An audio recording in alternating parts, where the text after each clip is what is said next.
Assalamualaikum warahmatullahi wabarakatuh.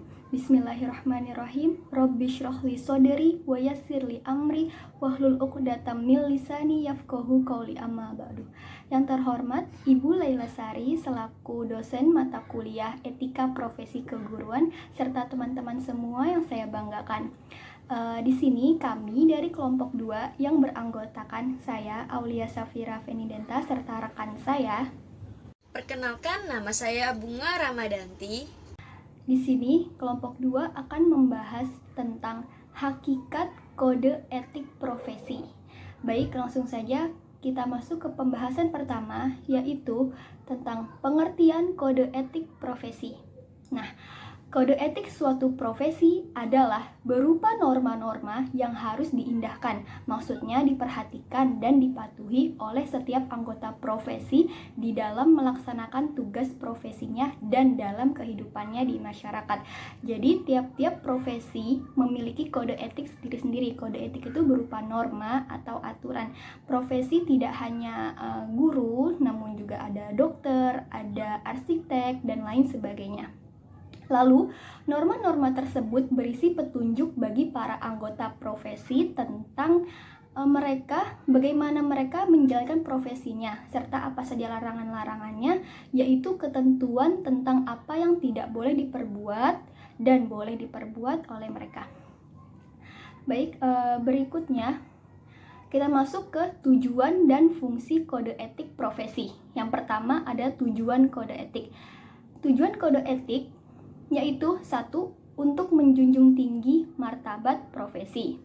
Dalam hal ini, yang dijaga adalah image atau pandangan dan kesan dari pihak luar atau masyarakat agar jangan sampai memandang rendah atau remeh profesi tersebut. Makanya, profesi sangat menjunjung tinggi martabatnya. Lalu, tujuan yang kedua, untuk menjaga dan memelihara kesejahteraan para anggota. Yang dimaksud kesejahteraan di sini berupa kesejahteraan lahir atau material maupun kesejahteraan batin, spiritual atau mental. Dalam hal kesejahteraan lahir para anggota profesi, kode etik umumnya mengadakan larangan-larangan kepada anggotanya untuk melakukan perbuatan-perbuatan yang merugikan kesejahteraan para anggotanya. Lalu, tujuan yang ketiga yaitu untuk meningkatkan pengabdian para anggota profesi. Nah, dalam hal ini, kode etik juga berisi tujuan pengabdian generasi tertentu, sehingga bagi para anggota profesi dapat dengan mudah mengetahui tugas dan tanggung jawab pengabdiannya dengan mudah. Oleh karena itu, kode etik merumuskan ketentuan-ketentuan yang perlu dilakukan oleh para anggota profesi dalam menjalankan tugasnya masing-masing.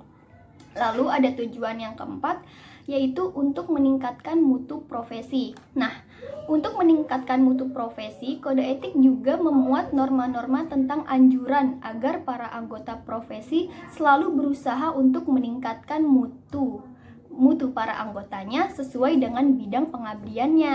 Nah, di samping itu, kode etik juga mengatur bagaimana cara memelihara dan meningkatkan mutu organisasi profesi. Baik, selanjutnya kita masuk ke pembahasan penetapan kode etik.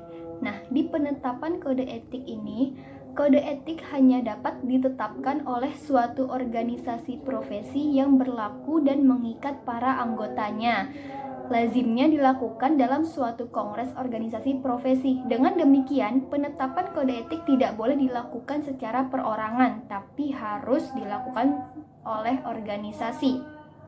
Sehingga orang-orang yang tidak menjadi anggota profesi tidak dapat dikenakan. Lalu, jika setiap orang yang menjalankan suatu profesi secara otomatis bergabung di dalam suatu organisasi, maka ada jaminan bahwa profesi tersebut dapat dijalankan secara murni dan baik. Yang melakukan pelanggaran serius terhadap kode etik dapat dikenakan sanksi. Pembahasan selanjutnya akan saya serahkan kepada rekan saya, Bunga Ramadanti.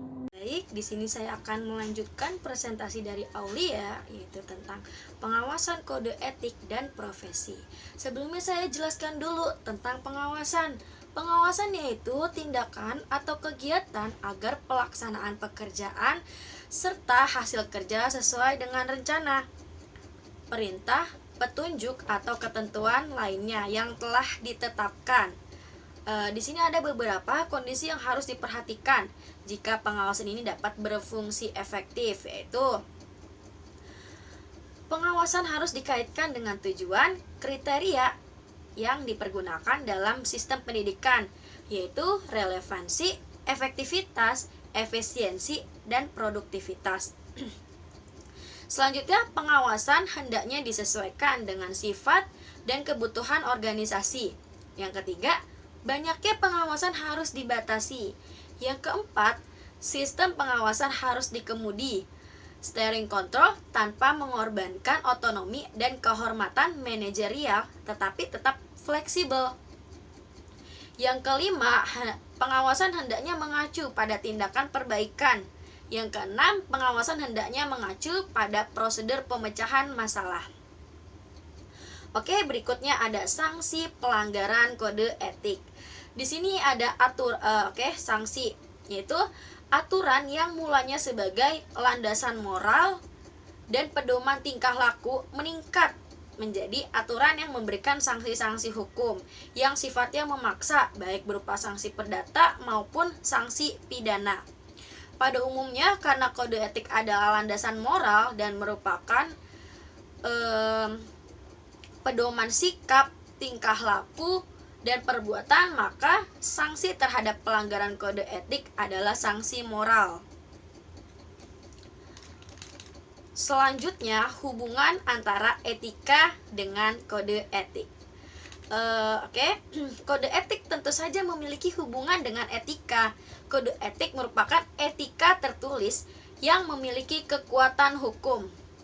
Kode etik dibuat oleh institusi atau organisasi yang digunakan sebagai pedoman berdasarkan etika yang sudah ada.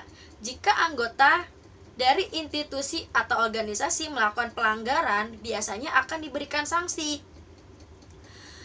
Etika dan kode etik memiliki tujuan yang sama, yaitu memberitahu mana yang baik dan mana yang buruk. Dihubungkan dengan etika, suatu kode etik dapat dikatakan mencakup usaha untuk menegakkan dan menjamin etika. Kode etik menimba kekuatan dari etika, tetapi juga memperkuatnya.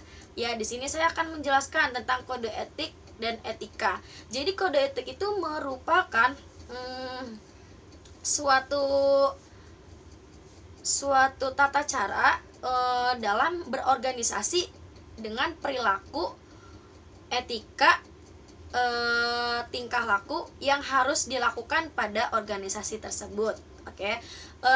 Itu aja presentasi dari kami, yaitu kelompok 2. Kurang lebihnya mohon maaf. Wabillahi taufik walhidayah. Wassalamualaikum warahmatullahi wabarakatuh.